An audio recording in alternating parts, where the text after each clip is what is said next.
Oriental poison.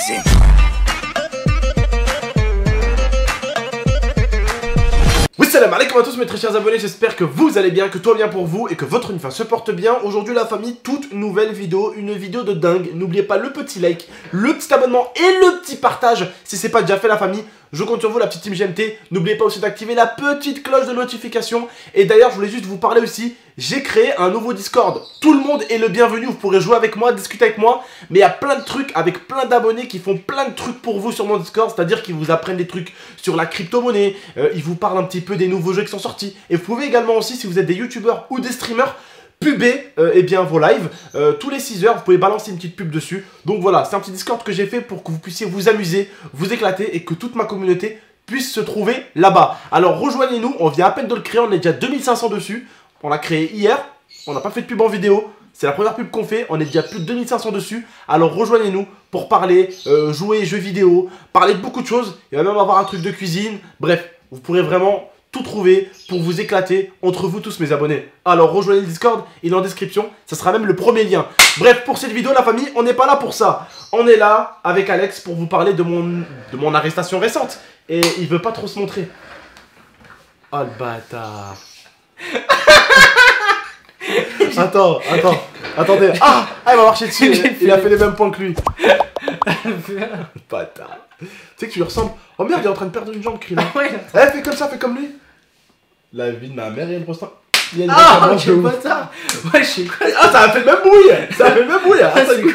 C'est quoi cette bâtard? Ça a fait le même bruit. Bref, en plus, sérieusement, Alex, on voulait rapidement leur montrer, ou plutôt leur expliquer qu'est-ce qui m'est arrivé. Parce que oui, récemment, je me suis fait arrêter. On vous en a parlé dans une récente vidéo. On vous a dit, est-ce que vous voulez qu'on vous en parle? Et vous étiez très nombreux et très nombreuses à dire oui, parlez-nous-en. Et du coup, on va vous en parler aujourd'hui, la famille. Mais il y a un truc à savoir, c'est que pendant que je me faisais arrêter, ce gros connard est en train de prendre des stories. Encore heureux. Bref, je vous explique. Pour reconstituer un petit peu tout le puzzle, simple, clair et net. Écoutez, vous allez tout comprendre. Récemment, comme vous le savez, ma Clio 4 a été brûlée par des abrutis. Donc, un ami gentil qui s'appelle Fred a décidé de me prêter une Clio 3. Malheureusement, non, au début c'est la Clio 3. Ah oui, oui. Malheureusement, la Clio 3 ne marchait plus, donc du coup, il a demandé une voiture à qui il avait prêté à un de ses potes, qui était une Clio 2. Ouais. Son pote en avait plus besoin, donc il a repassé à Fred, qui me l'a passé à moi. Donc, c'était bien sûr pour m'aider, parce que comme vous le savez, je suis en train d'acheter ma maison, donc à gauche, à droite, à droite, à gauche, à gauche, à droite, j'avais besoin d'une voiture. Il m'a aidé, et d'ailleurs, je le remercie encore une fois de plus. Bien sûr, moi-même, alors que je n'ai pas de véhicule, j'ai décidé quand même de faire plaisir à mon pote qui est en train de passer son permis. Et du coup, j'ai décidé de lui offrir la Renault. Voilà, la Clio 2, tout simplement. À savoir que j'ai loupé 2 fois mon code. Il a loupé 2 fois son code, et là, lundi, si je dis pas de bêtises, tu repars le faire pour la 3e fois. Oh, je l'ai loupé de 1 point, j'ai eu 6 fautes, j'en ai marre, c'est impossible. Bref, du coup, expliquons un petit peu. En fait, nous, on savait pas, et Fred non plus, que son pote, il avait fait un truc bizarre avec l'assurance, et que son pote, surtout, il n'avait pas fait le contrôle technique. Parce qu'il avait dit à Fred, j'ai fait le contrôle technique, il n'avait pas fait le contrôle technique. Donc, sans savoir, je roulais avec une voiture qui était assurée, mais sans être assurée, et je roulais avec une voiture qui n'avait pas de contrôle technique. Bien sûr, un jour, on va chez ma grand-mère. Ma grand-mère, elle nous prépare à manger. On prend la route avec Alex, on va chercher à bouffer. Bon, bref, ma grand-mère nous a prévenu au dernier moment. Ouais, je vous ai fait un petit truc, ça me fait plaisir, viens à la maison. Dans pas longtemps, ça allait être le couvre-feu. Et je crois que quand je roulais, je suis arrivé ici à côté de chez moi, à Mélan. Et en fait, je crois que c'était le couvre-feu depuis 15 minutes, 20 minutes. Ouais, allez, un truc comme ça. Il y avait plein de voitures sur la route. La gendarmerie me suit derrière, se met derrière moi. J'ai dit, oh merde. J'ai dit, j'espère qu'il va rien dire, il va rien faire, ils vont pas me rendre fou. Je roule. Et puis d'un coup, la gendarmerie décide de mettre les gyros. Alors qu'ils nous suivaient sur déjà pas mal de temps. Je pense qu'ils ont dû faire une vérification de la plaque d'immatricule. Et ils ont dû voir que ce véhicule, il lui manquait quelques petits détails. Il m'arrête. Et il me dit, monsieur, mettez-vous sur le bas-côté. Je me mets sur le côté et tout. Il me dit, vous allez me suivre, on va aller plus loin. On y va, je le suis, on s'arrête. Il me dit, bon, alors, première des choses, monsieur, vous m'expliquez pour le contrôle technique? C'est un véhicule qu'on m'a prêté, frère. On connaît pas. Bon, et pour l'assurance, alors, vous savez, c'est combien? Contrôle technique, c'est 130 ou 150 euros. Et il m'a dit, défaut d'assurance, c'est 600 euros. Et il m'a dit en même temps, je vais vérifier, bien sûr, votre attestation. parce que vous êtes sorti alors qu'il y a le Covid. 130 € aussi, donc au départ, je devais prendre pour 800 ou 900 € d'amende le prix pratiquement du véhicule. Donc voilà, bref, donc j'ai commencé un truc, il m'a dit bon, l'assurance c'est un peu bizarre, je comprends pas le merdier, le flic, ça lui a fait mal au crâne, il a rien compris, il m'a dit bon, l'assurance, on va pas le compter. Il m'a dit par contre, j'en suis sûr, vous avez fait du coup votre attestation. Votre attestation. Heureusement, ma cousine Sarah, quand ils ont mis les gyros, entre temps, quand on les a suivis, elle a vite fait taper l'attestation, elle a vite fait une attestation. Ils ont pas fait les cons sur l'attestation, ils ont été plutôt cool. Ouais, ils auraient pu nous ils ont été cool sur l'assurance. Par contre, sur le contrôle technique, ben, j'ai pris un petit billet d'amende, forcément. Ils m'ont amendé. Et du coup, ils nous ont mis le véhicule en... Ils ont surtout immobilisé le véhicule. Ils ont immobilisé le véhicule. Le véhicule qui, en plus, il venait de m'offrir il y a genre un jour ou 2 jours avant. Voilà. Bref, la famille, continuez à écouter l'histoire. Véhicule immobilisé, on se dit, bon... Il me dit, t'inquiète, occupe-toi de tes papiers pour la maison, parce que comme je vous dis en ce moment, j'arrête plus de courir. C'est pour ça que des fois pour les vidéos, j'ai pas trop le temps, et excusez-moi encore une fois de plus, pour les lives et tout en ce moment, j'ai plus le temps. C'est que je cours partout, et je me dis, dans 2 mois, 3 mois, quand je suis bien chez moi, je reprends et mes lives, et mes vidéos prank, et mes défis, et si la chaîne elle repart, frère, on balancera 2 vidéos par jour. On s'en fout, on fera comme avant, il faut tout péter. Mais dans 2 mois, 3 mois, quand ma femme sera bien, quand la maison sera bien, quand on aura bien déménagé, on aura fait les travaux de celle-ci et tout. Alex il me dit t'inquiète, occupe-toi d'abord de ta maison, après on s'occupera de la voiture. J'ai fait les papiers de la maison, je lui ai dit frère viens, on va s'occuper de ta voiture. On va vite faire la gendarmerie. La femme de la gendarmerie, elle attrape le papier, elle me dit oh là là mais c'est quoi ça? Non mais surtout attends, parce que là t'as écrit quelques étapes. Ouais. C'était galère, c'est surtout que moi il fallait que j'assure un véhicule. Oui. Et je suis pas détendeur du permis, alors du coup c'était un peu galère. Du coup c'est ma mère qui a dû assurer la voiture. Ensuite, on a fait le contrôle technique. Ensuite, on a fait le contrôle technique avec Fred. Fred lui a bien... On avait 7 jours pour tout faire. Voilà. Fred lui a bien légué les papiers du véhicule. Tout a été fait carré. Dans les règles. Du coup, bah, il y a 2 jours, on est allé à la gendarmerie. On va à la gendarmerie, on ramène les papiers. La femme de la gendarmerie, elle nous regarde, je vous jure, elle fait oh non, mais c'est pas possible, mais c'est quoi ce bordel?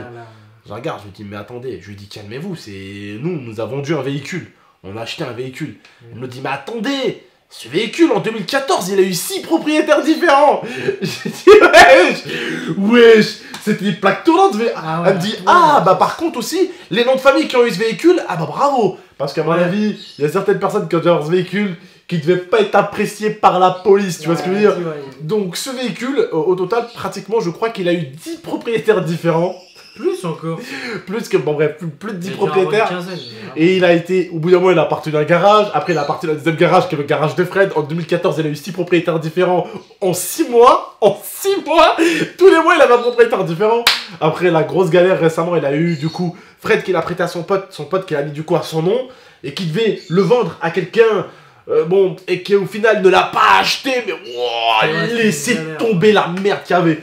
Bref, la femme m'a dit, c'est quoi? Allez, allez, je vous le désimmobilise. Elle a dit, c'est bon, allez. Elle a vu le contrôle technique, elle a vu. Allez, partez, dégagez, je veux plus vous voir. Elle a dit, c'est bon. C'est bon, elle a dit mais comment ça se fait que c'est Fred Cars qui vous l'a vendu alors que le véhicule n'est pas au nom de Fred Cars, il est au nom de ce monsieur là, tel nom, tel nom, tel nom. En fait elle voulait qu'il y ait un papier de cession pour ceux qui savent, qui soit du nom du monsieur. Logique. Il a donné à Fred jusqu'à mon nom. Bon c'est comme si moi mes abonnés, mon abonné par exemple, je suis pas comme ma caméra, on va dire tu t'appelles Canon. C'est comme si moi je te vends le véhicule il appartient maintenant à Canon et moi je dis à Alex, bon tu sais quoi mon véhicule, je te le vends, tiens je te fais un papier, tac tac signé, mais... En fait, c'est marqué Abdel, mais moi je suis propriétaire d'avant, mais entre temps, je l'ai vendu à Canon, tu vois ce que je veux dire? Bon, bref, on s'est retrouvé dans des merdiers compliqués. Heureusement, mon pote Fred nous en a sorti aussi. Et voilà. Mais en tout cas, c'était vraiment des galères de ouf. On était en mode, mais putain, mais. Fou. Moi j'étais punaise, ma première voiture, c'est galère. Je lui dis, c'est comme ça pour toutes les voitures? Non, c'est pas comme ça. Il m'a dit non. Moi, la Clio, quand je l'avais acheté au bof, il y avait un propriétaire. Non, il y avait un propriétaire avant le bof. Il y avait le bof qui l'avait en seconde main 30 000 km, j'étais la 3e main. Mais là, frère, elle. Wesh, elle a fait 6 mains en 6 mois, frère. Ouais, frère, Frère, elle a fait une vie d'une voiture qui a beaucoup tourné en 6 mois. Je vais mettre un préservatif. Tu sais déjà que... Non, mais tu sais déjà que 6 personnes différentes qui obtiennent un véhicule, le véhicule, frère, il a 300 000 bornes, il a 40 ans, le véhicule, frère. Alors que là, non. Là, frère, la voiture, 200 000 bornes. Frère, c'est rien, 200 000 bornes. Regarde ma Clio, moi, je l'ai fait tirer. Hein. Ma Clio, elle était à combien? Elle était à 210, 215 000 km. Et elle était nickel encore. Hein.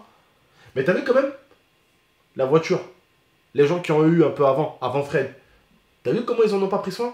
T'as vu comment 200 000 km elle galère? T'as vu comment ma Clio 4 elle avait combien 200 Ouais, 110, 115. T'as vu comment elle était parfaite? Ouais, bah oui.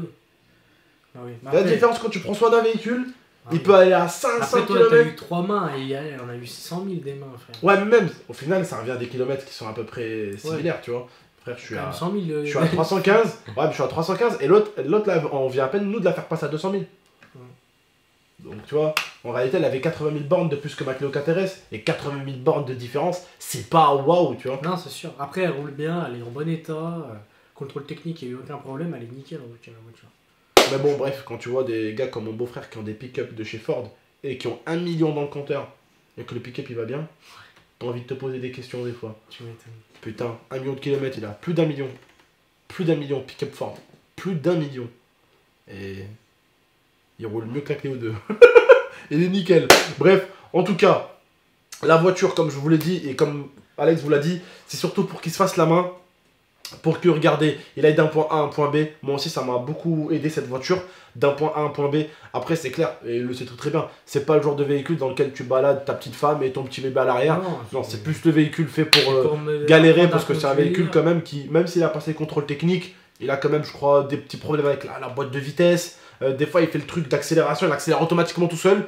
Des fois, il accélère tout seul, en fait, et t'es obligé de l'éteindre. Et pendant que tu conduis, hein, de l'éteindre et de le rallumer. Et la dernière fois, ça m'arrivait en pleine rocade avec Alex. Ouais. En pleine rocade, j'ai éteint le véhicule, je l'ai redémarré.